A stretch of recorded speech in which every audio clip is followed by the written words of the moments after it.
Hola, muy buenas noches, bienvenidos y bienvenidas a esta nueva transmisión, este Facebook Live, que vamos a hacerlo una vez más sobre la situación del personal de la salud, trabajadores y trabajadoras que hacen parte del personal médico, del personal de enfermería, del personal administrativo que también trabaja en los hospitales públicos y en las clínicas privadas, y también, por supuesto, el personal de atención prehospitalaria. Hace el 28 de marzo, hace alrededor de 2 semanas, hice también un Facebook Live, un especial sobre este mismo tema, con dos trabajadoras, una médica y una tripulante de ambulancia, que nos contaron la situación en la que se encontraban en ese momento. 2 semanas después, la situación sigue siendo crítica porque el personal de la salud todavía no cuenta con todos los elementos de protección que se requiere para la atención de la crisis generada por el coronavirus, por el COVID-19. Recordemos que el personal de la salud está arriesgando su vida, está arriesgando su salud para cuidar a toda la sociedad, para poder atender adecuadamente esta crisis y para desarrollar bien sus funciones.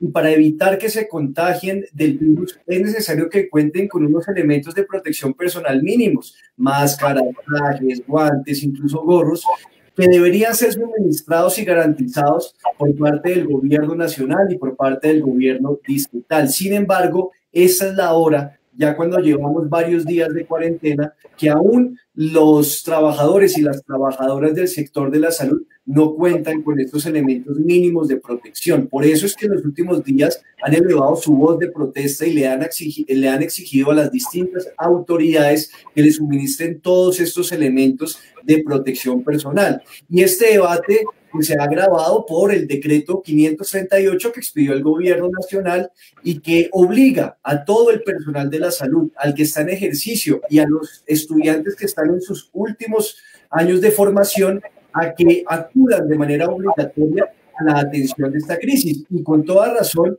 el personal médico y el personal de enfermería le han contestado al gobierno nacional que ellos están dispuestos a cumplir con este deber, con este llamado, pero siempre y cuando se les garanticen los elementos de protección personal que les permitan desarrollar sus labores sin tener riesgos mayores de contagiarse del virus y también de contagiar a sus familias. De ahí la decisión que hemos tomado con el equipo de volver a hacer este Facebook Live y volver a tratar este tema con trabajadores y trabajadoras que están viviendo y están experimentando toda esta problemática que se ha denunciado en los últimos días en los medios de comunicación.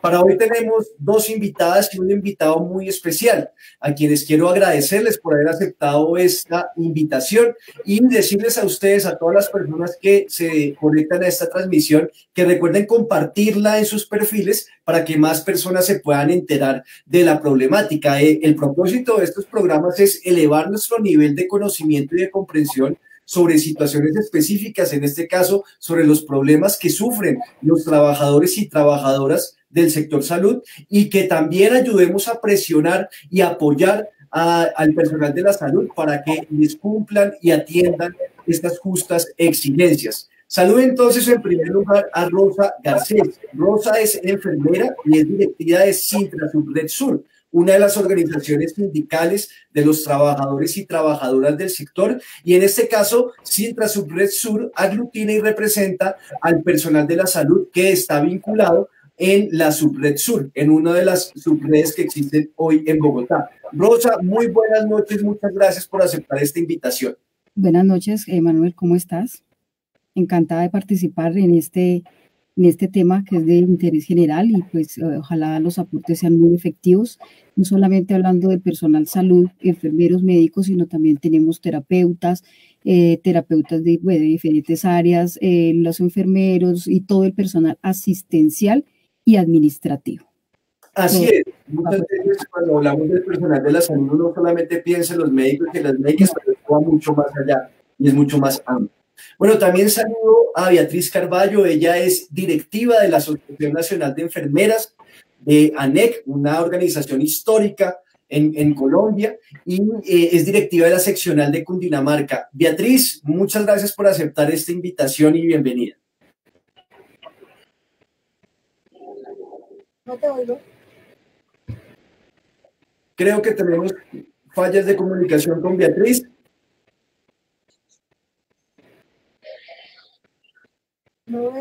el micrófono. Ahí te estamos oyendo, Beatriz. ¿Me está oyendo? Sí, señora. Ah, bueno, perfecto. Sí, gracias, Manuel, por esta invitación. Nosotras, como tú decías, tenemos una historia de lucha por la defensa del ejercicio de nuestra profesión y por la defensa del derecho a la salud como un derecho humano fundamental. Eso lo hemos hecho en 85 años que ha persistido nuestra organización. Igual que todos los demás trabajadores de la salud, y tengo una recomendación, y es que empecemos a unificar el término de trabajadores de la salud. Eso es lo que somos, independientemente de la formación, de la especialización. Creo que todos los trabajos tienen una gran dignidad y por esa condición, cuando se refieren a una sola profesión, el resto de quienes integramos este gran equipo de atención de salud, pues puede sentirse discriminada. O sea que para mí es muy satisfactorio que me llamen trabajadora de la salud, porque eso es lo que somos. Muy bien, 85 años de ANEC, de luchas históricas, y todas esas luchas que ha dado ANEC, sus denuncias, sus reivindicaciones, sus críticas a la ley 100, hoy se hace evidente que han tenido la razón y que ese es el momento cuando se evidencia la gran problemática del sistema de salud y de los trabajadores y trabajadoras del sector, que es necesario que la sociedad haga un esfuerzo enorme para adelantar y promover las reformas que requiere hoy el sistema de salud. Bueno, y finalmente nos acompaña hoy el doctor Jaime Goenaga. Él es médico internista, es presidente de Sintraspen y es el representante del estamento científico en la Junta Directiva de la Suroccidente. Y trabaja puntualmente en la unidad de servicios antes conocida como el Hospital de Kennedy. Doctor Jaime, ¿cómo está? Muchas gracias por aceptar esta invitación. Manuel, a todos a las personas que me acompañan, muchas gracias por la invitación. Con mucho gusto poder asistir aquí desde la US Kennedy, antiguo Hospital de Kennedy. Me uno a las palabras de que somos todo un grupo de trabajo, somos profesionales, somos trabajadores de la salud. Un saludo a todos mis camilleros del hospital. Por eso es una población también que le toca trasladar pacientes bajo condiciones a veces difíciles y pues atento a las inquietudes y al desarrollo de este conversatorio. Bueno, vamos a iniciar rápidamente. En primer lugar, Rosa, quisiera preguntarte en general cómo está la situación en la subred sur de los trabajadores y trabajadoras. ¿Qué tanto se ha avanzado desde que arrancó esta crisis con la necesaria implementación de los protocolos y de la dotación en particular de los elementos de protección de personal que ustedes requieren para poder atender a los pacientes que se ha confirmado el contagio o que tienen la sospecha de contagio del coronavirus? Nosotros en este momento no tenemos la información precisa acerca de los confirmados de pacientes con COVID, ¿sí? Solamente los sospechosos, no tenemos toda la información plenamente, eso nos dificulta un poco el trabajo en el sentido de la protección rápida, de la protección que se debe de hacer como si todos los pacientes fueran posibles contaminados. Yo sé que existen los sospechosos y sé que existen los confirmados, pero en este momento podemos ver que el virus está circulando libremente. Entonces, al estar circulando libremente, deberíamos de tener unas normas de bioseguridad universal para este caso. Entonces, precaución universal, todo paciente debe ser tratado como un potencial contaminado. ¿Qué sucede? Que en los servicios no tenemos los elementos todo el tiempo. Entonces, al no tener los elementos todo el tiempo y al tener que realizar la labor, pues por la ética, por la obligatoriedad, por el amor a la comunidad, a los pacientes y a todo lo que significa la atención de todos los profesionales, a veces nos vemos abocados a tener que prestar un servicio que no debería de ser ideal porque eso va a desencadenar eventos adversos, incluso para mi paciente, si yo en el peor de los escenarios fuera una funcionaria en salud con sintomatología asintomática. ¿Sí? No tenemos todos los elementos, muy pobre el tema de la participación de la ARL, la intervención desde la parte de salud mental para los trabajadores también ha sido pobre. Realmente sí han dado algunas muy básicas, no para todos los funcionarios. Hay unidades en donde apenas hoy les entregaron las monogafas. Hay unidades en donde los elementos como los tapabocas N95 no están en suficiente cantidad, y para todos los profesionales y trabajadores de la salud que intervienen en el proceso de atención. Entonces se tiene la teoría, nos la han pues documentado, es paciente de 2 metros de contacto estrecho por más de 15 minutos, pero estamos ante una situación inédita. Entonces yo creo que al estar en una situación inédita, al estar en una situación en donde ni siquiera los mismos científicos van a poder medir a través de la estadística y de los niveles epidemiológicos qué podrá desencadenar todo esto al final del tiempo, más bien, ¿sí? Entonces sería importante en realidad tenerlos en todo momento, no que sean las 10 de la mañana y yo no tenga un N95, o el médico, o el camillero, o la persona que está atendiendo al paciente por A o B, o cualquier circunstancia. Entonces, en ese sentido, no puede llegar un paciente a las 7 y 5 de la mañana y el personal médico, el profesional en salud, decir, no, pues si tiene un falla ventilatorio, no se va a poder ventilar al paciente porque no hay el tapabocas, ¿cierto? Y al no existir el tapabocas en una unidad en la que sea, en la unidad de Simón Bolívar, en la de Kennedy, en la que sea, no podría ser posible la atención, y ética y legalmente podríamos estar involucrados en un problema serio. Además de que, pues, finalmente, constitucionalmente tenemos el derecho a la vida, y esto podría poner en riesgo el derecho a la vida, incluso de todos los trabajadores de la salud, sin contar con que podría yo ser una trabajadora asintomática y estar contaminando a mis compañeros, a mi familia, a otros usuarios. Entonces, esto es una cosa que tiene un impacto completamente importante en todo este proceso.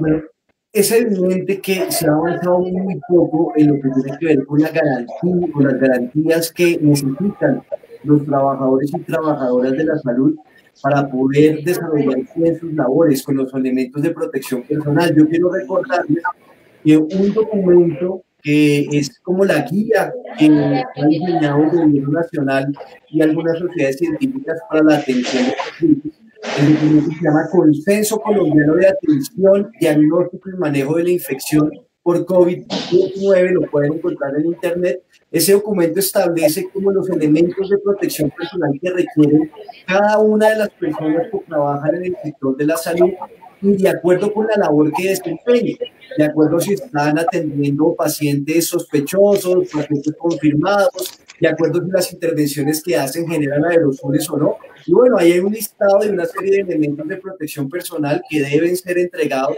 por las respectivas instituciones prestadoras de salud, ya sean públicas o privadas, y que, como nos lo explica Rosa y como lo denunciaron hace 2 semanas las trabajadoras que hicimos en Facebook Live, pues esto no se está cumpliendo, se está violando este deber que es mínimo y que debe ser una prioridad, porque uno de los temas más importantes en este momento es proteger la vida y la salud del personal de la salud. Ya hemos tenido 3 decesos, 3 personas fallecidas, 3 trabajadores de la salud fallecidas, 2 médicos, una persona que trabajaba en una ambulancia, y eso tiene que ver con la falta de protección y de elementos de protección personal. Sigo con usted, doctor Goenaga. Muy bien. ¿Cómo ve la situación? Manuel, muy importante lo que acaba de decir nuestra compañera. El uso del equipo de protección personal por los trabajadores de la salud requiere de la evaluación siempre del riesgo, de las condiciones con que nos vamos a relacionar con cada paciente.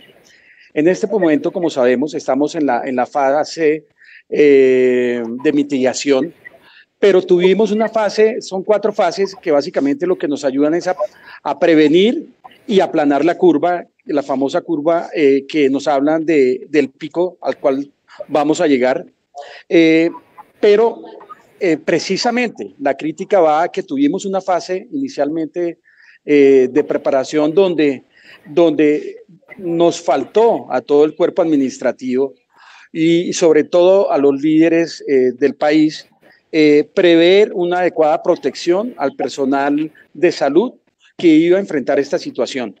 Les voy a poner un ejemplo. En este momento estamos ya donde trabajo llenando un piso completamente de pacientes con casos sospechosos.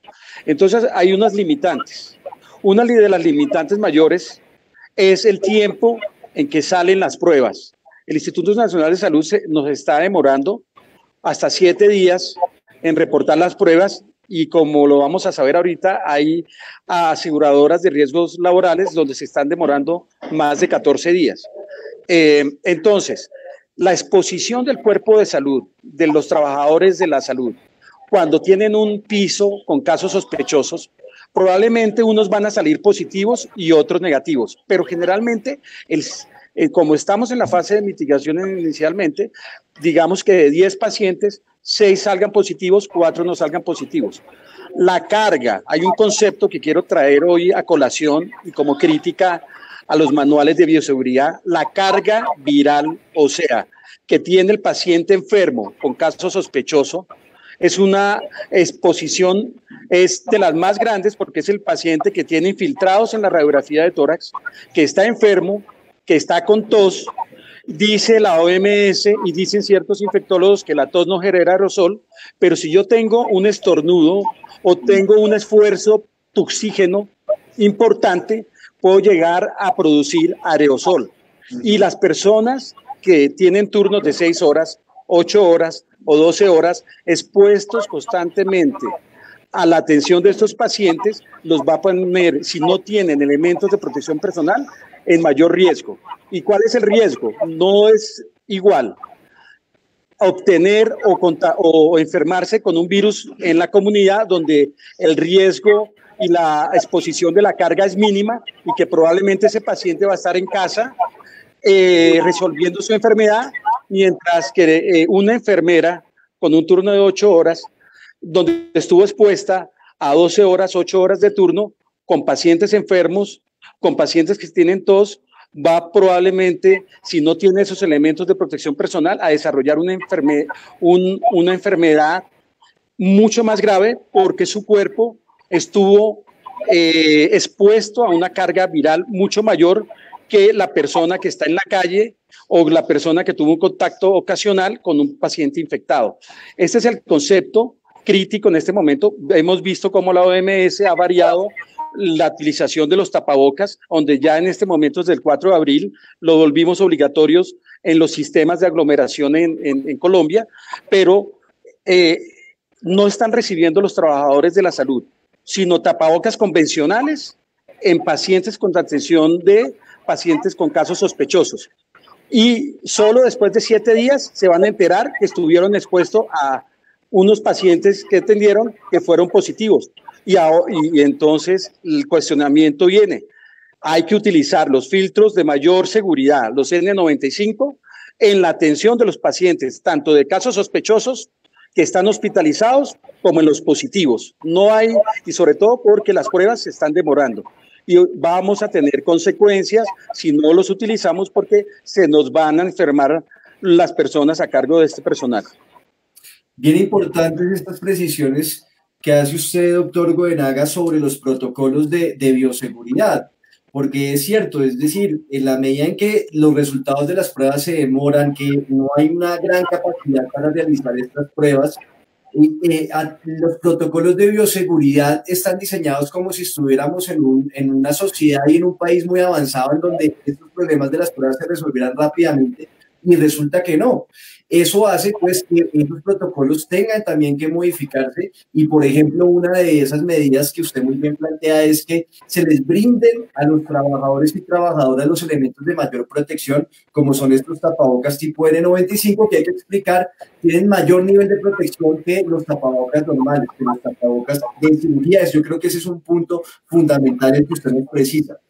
Beatriz, usted ha sido una estudiosa en general de todo el sistema de salud, pero en los últimos años ha dedicado un esfuerzo a estudiar todo el tema del sistema de riesgos laborales. Y en Colombia se discute mucho sobre el tema del sistema de salud, sobre el tema de las EPS, la intermediación financiera, el gran negocio que hay en ese sistema, pero poco se habla de otro negocio financiero que es supremamente rentable, es el negocio del sistema de riesgos laborales o riesgos profesionales que está en cabeza de las ARLs, de las administradoras de riesgos laborales. Y por supuesto en esta crisis, pues ahí también juegan un papel. ¿Por qué no nos cuenta un poco? En primer lugar, ¿cómo ve usted, cuál es su opinión en general sobre el sistema? Y esto, ¿cómo puede agravar la situación bajo la emergencia que estamos viviendo? Bueno, pues el sistema general de riesgos profesionales, como se llamó inicialmente cuando se reglamentó este sistema a partir de la Ley 100 del 93, igual que el sistema de salud, se montó con base en el aseguramiento. Y quienes, en lugar de EPS, teníamos en esa época ARPs, que eran administradoras de riesgos profesionales, que además eran empresas de seguros. O sea que estaba perfectamente decidida su vocación de negocio. Posteriormente, en el año 2012, a través de la ley 1562, se hizo una reforma a esta ley 1295. Se cambiaron nombres, pero me parece que fue una reforma muy cosmética. Antes se llamaba riesgos profesionales y ahora se llama riesgos laborales. Antes la ley decía que los empleadores eran responsables de llevar a cabo un programa permanente de salud ocupacional en los lugares de trabajo. Hoy, esta nueva ley dice que tienen que hacer un sistema de gestión en seguridad y salud del trabajo. Y esta norma, pues, ha tenido también múltiples reglamentaciones para llegar a expedir la resolución 312 del año 2019, donde se establecen los estándares mínimos de seguridad y salud en el trabajo. Esa disposición normativa trae inclusive fechas específicas para que todas las empresas del país, públicas y privadas, pongan a funcionar este tema. Pero resulta que, pues, por uno u otro motivo, muchas empresas, y en particular el sector salud, no han puesto a funcionar este sistema de gestión. ¿Qué pasa? Pues que la pandemia nos coge sin una base central para poder haber enfrentado de mejor manera, especialmente el tema de la protección de la salud de los trabajadores de la salud. Este sistema de gestión, por ejemplo, dice que a toda persona se le deben hacer exámenes médicos y paraclínicos de ingreso, de control y de retiro. Entonces, si nosotros dispusiéramos de una historia ocupacional de cada trabajador, pues allí pudiéramos haber visto qué trabajadores no podríamos haberlos expuesto a este factor de riesgo que es el coronavirus. Entonces, no teníamos herramientas. La gente siguió trabajando en sus lugares sin tener una prueba previa para saber si era un potencial infectado o contagiado. Y entonces hemos entrado, dijéramos, sin tener suficiente información. Por eso es que no tenemos un sistema de información que nos permita decir de los trabajadores de la salud cuántos se han enfermado, cuántos están en cuarentena, cuántos se han infectado.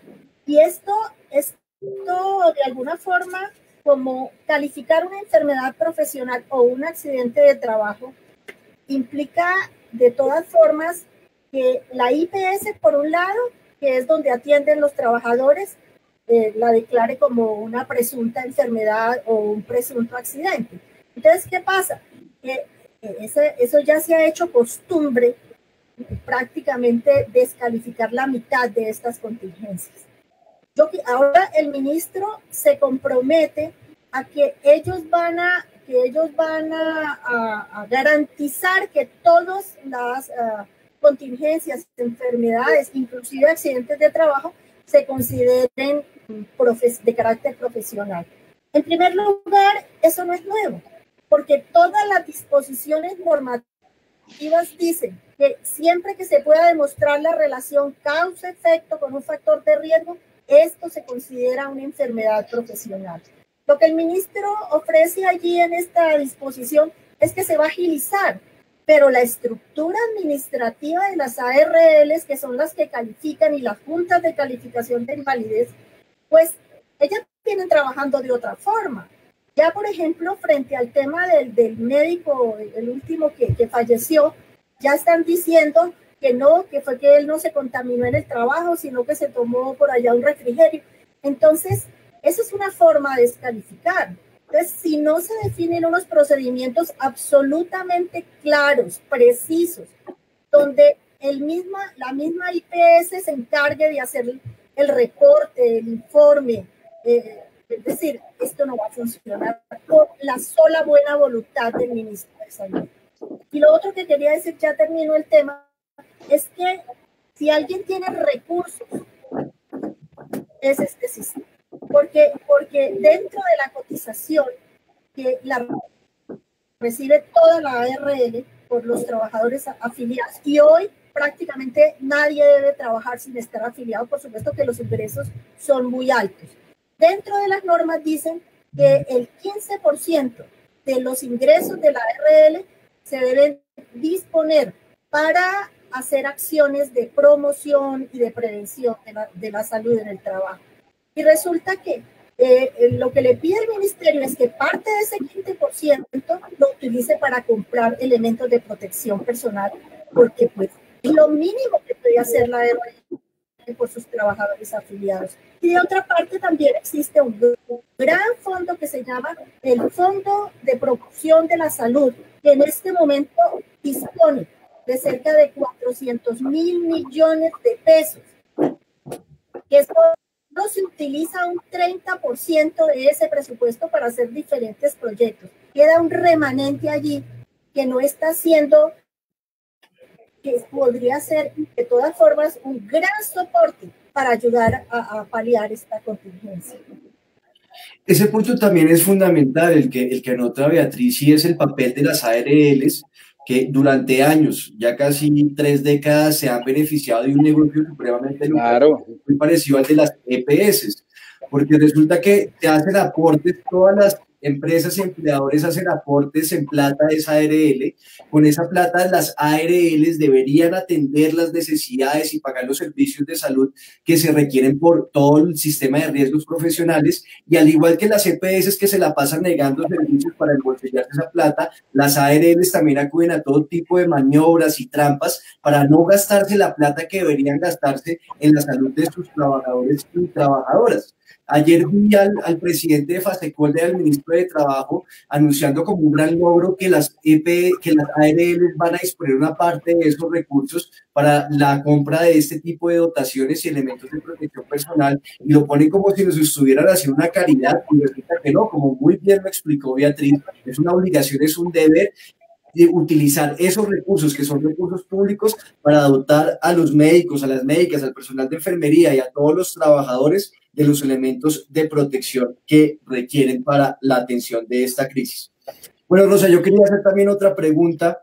Una de las prácticas que se han hecho en otros países para cuidar al personal de la salud es hacerles pruebas así no tengan síntomas, para verificar que el riesgo que asumen todos los días de estar en contacto con pacientes con coronavirus, pues que no se hayan contagiado, y de esa manera protegerlos a ellos, a sus familias y al resto del personal que está en recintos cerrados como son los hospitales o las clínicas. ¿Qué tanto les están haciendo pruebas a ustedes, a los trabajadores y trabajadoras, en el caso específico de lo que usted conoce en la Subred Sur? Hasta donde conozco, no se han tomado pruebas tamizaje, no se ha hecho ninguna medición, no, epidemiológicamente no hay dato hasta donde yo conozco. Entonces, finalmente, todo esto muestra la enorme fragilidad que tiene todo el sistema de salud, desde las ARL, las EPS, el sistema subsidiado. Todos estamos en una tremenda fragilidad que se ha venido gestando a través de los años y que finalmente muestra la disfunción del sistema. Este es el punto fundamental, es decir, desde hace décadas, Beatriz nos contaba que ANEC tiene 85 años de historia de fundación, y desde hace décadas muchas personas, organizaciones, sectores políticos hemos cuestionado toda la visión y la lógica perversa de la Ley 100 de 1993, de tratar la salud no como un derecho, sino como cualquier negocio, enriqueciendo intermediarios financieros como las EPS. Alejandra Cabrera nos escribe en este momento y toca un punto que es fundamental, que también quiero compartir con ustedes. Ella dice, las clínicas privadas y los hospitales públicos han sufrido las consecuencias de la Ley 100 y tienen muchos problemas financieros debido a las enormes deudas que tienen las EPS con este tipo de instituciones prestadoras de salud. En medio de esa crisis financiera que vienen padeciendo ya desde hace varios años, hay que exigirle al gobierno nacional, que además es el que tiene la chequera más grande en este país, que sea el que se responsabilice de adquirir los elementos de protección y entregárselos a las IPS para que los trabajadores y trabajadoras cuenten con todos los elementos de protección. Esto, la principal responsabilidad, repito, es del gobierno nacional. Nos dijeron, y el ministro Carrasquilla anunció hace unas semanas, que iban a destinar 6 billones de pesos para adecuar el sistema de salud.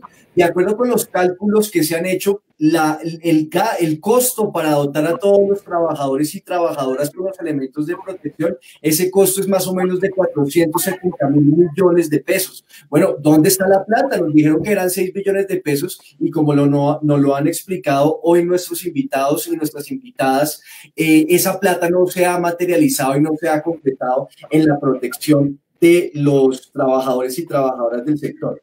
Bueno, doctor Jaime, una última pregunta para usted. Se discutió y se ha hecho un debate público muy fuerte frente al decreto 538. Ustedes como médicos, como médicas y como personal de enfermería y todos los trabajadores del sector tienen un deber que es atender y prestar los servicios de salud. Sin embargo, han planteado un punto que es crucial, es no nos traten como mártires, no nos traten como suicidas. Nosotros estamos dispuestos a cumplir con este deber, pero denos las garantías y los elementos de protección. ¿Cuál es su opinión al respecto de este debate que ha suscitado el decreto 538? Manuel, tú lo has dicho. Es increíble que nos manden y nos den carácter de obligatoriedad, sobre todo, sin tener en cuenta las mínimas garantías para la protección del personal de salud y sobre todo que involucre a personal en formación que sin hacer claridad sobre la capacitación que se debe tener para poder afrontar esta crisis sanitaria de pandemia. Entonces, la posición básicamente es de que por favor se sienten con las entidades y con los colegios médicos, con los gremios médicos, de enfermeras, de profesionales de la salud, para que realmente nosotros nunca estamos evadiendo la atención de los pacientes y afrontar la crisis. Todo lo contrario, en la fase de preparación que yo les hablé, cada uno de los médicos que yo conozco, compramos nuestros elementos de protección personal, las enfermeras, las auxiliares de enfermería con menos poder adquisitivo, madres cabezas de familia. Luego es mandarnos y poner probablemente inclusive a personal en formación a afrontar las cosas sin tener una adecuada preparación. Luego, la opinión mía es que, por favor, llamar a la sensatez a hacer una programática realmente de cómo vamos a intervenir los profesionales que estamos prestos a la atención. Es nuestra vocación, es nuestra naturaleza atender precisamente en estos momentos la población enferma. Con relación, y voy a tomarme unos minuticos, a las ARLs y a los empleadores, con respecto a lo que comentábamos de su responsabilidad, a mí me gusta poner ejemplos. Yo acabo de recibir una médica que viene aquí a hacer turno. Hace 14 días estuvo expuesta a un paciente COVID positivo, tuvo un contacto estrecho sin los elementos adecuados de protección personal y la ARL le tomó la prueba. Llevan 14 días y no ha salido la prueba. Se le acabó la incapacidad. Puede ser una paciente asintomática y vino a trabajar porque no tiene incapacidad. O sea, ¿cómo es posible? Lo que decíamos previamente, que las ARLs nos demoren esos resultados, pero es que el empleador también tiene responsabilidad, tiene que estar atento y con seguimiento estrecho a esos casos y a esos contactos estrechos del personal de la salud, lo que veníamos diciendo. Entonces hay que organizarse, hay que tener en la parte de salud pública, lo que yo he sido crítico, y en la parte de epidemiología, las personas idóneas, comprometidas en estar trabajando en estos seguimientos y en las labores de elementos de protección personal. No puede haber una dicotomía con el personal administrativo y el personal que estamos poniendo digamos, dándole la atención de primera línea a los pacientes. Entonces yo hago esa reflexión. Hacia el decreto, no nos somos los de primera línea los que estamos y nos van a, y yo no conozco el primer médico que se haya negado a atender un paciente. Entonces, no podemos ocultar la necesidad de las necesidades de elementos de bioseguridad, mandándonos a atender pacientes donde la objeción de conciencia es muy clara, la norma lo dice, la ley lo dice.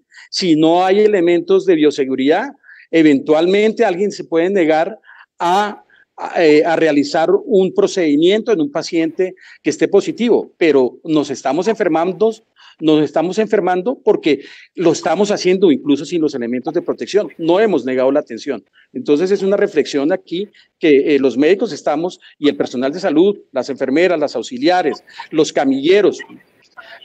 Precisamente recibí aquí una carta de ellos donde no están recibiendo los elementos de protección personal. Hay que garantizarles tanto al personal de OPS como al personal que está de planta las mismas garantías, formalizar el personal de OPS porque es una población mayoritaria. El personal de planta en las subredes es solamente entre el 14 y el 16%. La mayoría está a cargo de personal bajo esta modalidad de OPS, donde deben ser realmente, debe cambiar la forma de contratación por parte del Estado para este personal de salud y no dejarle toda la responsabilidad a las ARLs, porque es una responsabilidad compartida. Muy bien, doctor, muchas gracias por sus observaciones y sus precisiones. Y bueno, ya para terminar, Beatriz, un mensaje para todas las personas que nos están viendo. ¿Cuál es el mensaje de ustedes, de los trabajadores y trabajadoras de la salud, para la sociedad colombiana en este momento?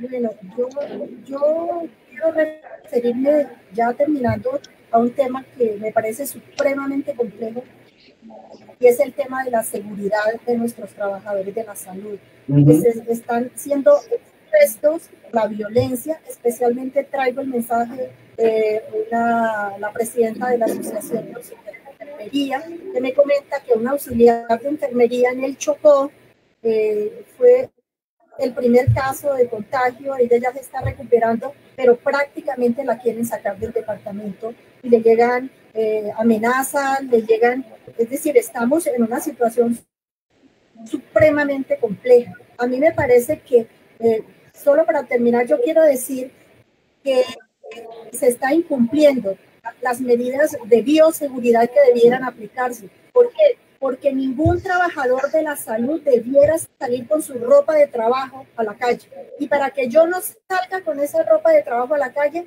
la institución debe acondicionar un espacio para que yo pueda cambiarme la ropa de calle, guardarla en un casillero de forma segura, y además inclusive debe disponer de una ducha para el caso de un accidente donde una persona se salpique con una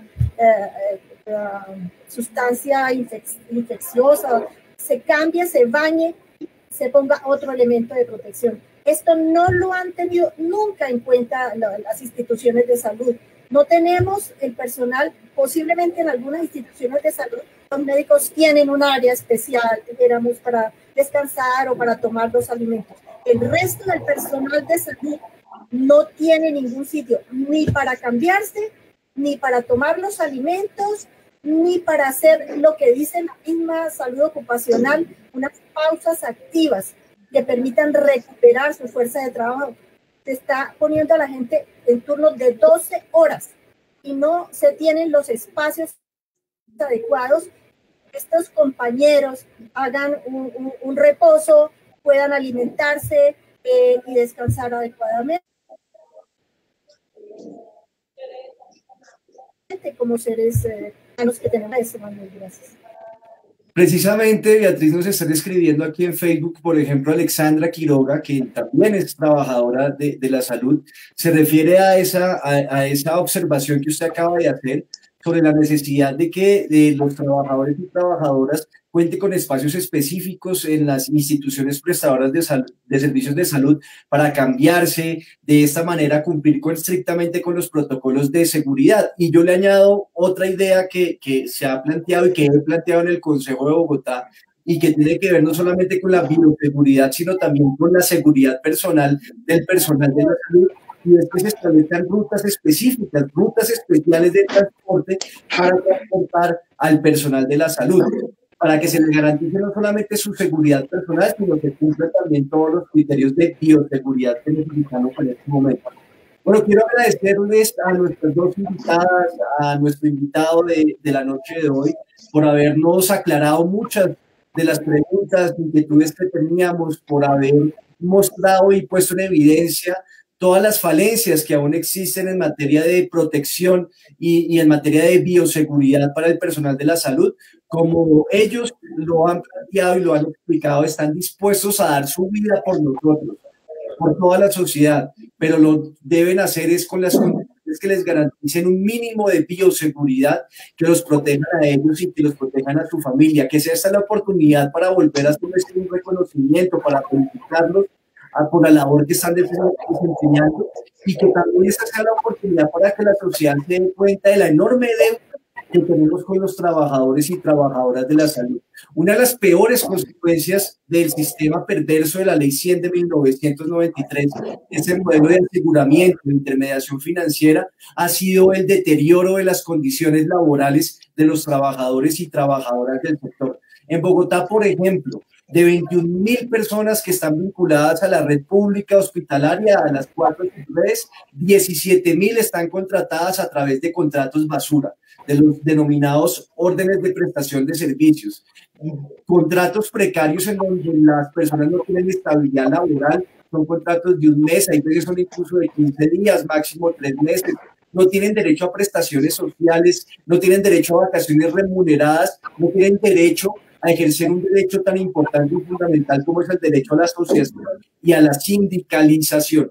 Por eso hoy mi invitación a todas las personas que nos están viendo es que rodeemos a los trabajadores y trabajadoras de la salud, que los acompañemos en sus reclamos que están haciendo ante las distintas autoridades para que los doten con todas las garantías de bioseguridad, y para que los acompañemos no solamente en este momento de crisis, que cuando pase la crisis los sigamos respaldando y acompañando en esa exigencia tan razonable y tan justa, que es que les cumplan con todos los derechos laborales y que les mejoren sus condiciones laborales, comenzando por establecer una vinculación formal a las plantas de personal y de manera directa de cada una de las instituciones prestadoras de salud, y que se acabe de una vez por todas con los contratos basura, que son las órdenes de prestación de servicios. Agradecerles a todas las personas que se conectaron a esta transmisión, a Jaime, a Rosa, a Beatriz, de nuevo mis agradecimientos, y bueno, vamos a seguir haciendo este tipo de programas las veces que sea necesario, y de mi parte como concejal voy a seguir exigiendo e insistiendo en la necesidad de que de manera urgente se implemente y se materialice un plan para que los trabajadores y trabajadoras, tanto de los hospitales públicos como de las clínicas privadas, cuenten con todas las garantías de bioseguridad que requieren en este momento de crisis. Muchas gracias a ustedes por haberse conectado. Recuerden compartir este programa en sus perfiles para que más gente pueda acceder a la información que nos han brindado hoy nuestras invitadas y nuestro invitado. Y nuevamente, muchas gracias a Jaime, a Beatriz y a Rosa por haber estado con nosotros en la noche. Gracias. Muchas gracias, y les estaremos informando de una nueva convocatoria a un programa y a una transmisión en vivo. Buenas noches. Muchas gracias. Hasta luego. Muchas gracias.